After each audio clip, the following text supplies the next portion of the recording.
This is New Orleans, the biggest city in Louisiana and a majority black city with 67% African Americans, which means we lead the majority in black education, black leaders, and black problems. This is our chocolate city.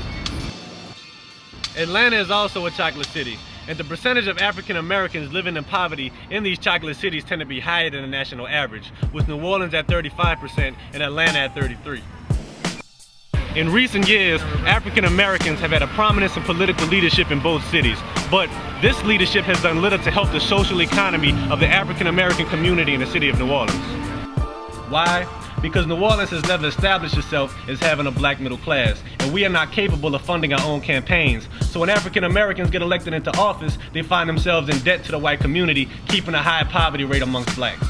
Aside from New Orleans' outstanding murder rate, these two cities are also similar when it comes to crime, with some of Atlanta's crime rates being twice the percent of New Orleans's.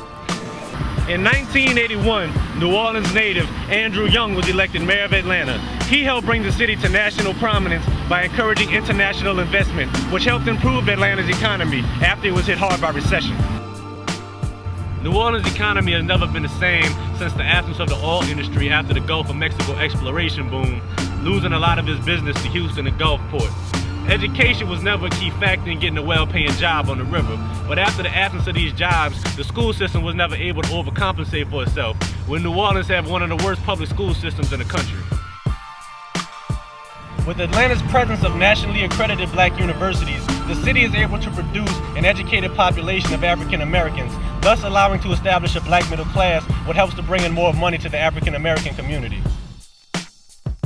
But New Orleans also has the same presence of accredited black universities, with schools such as Dillard and Xavier attracting enrollment from African Americans all over the country.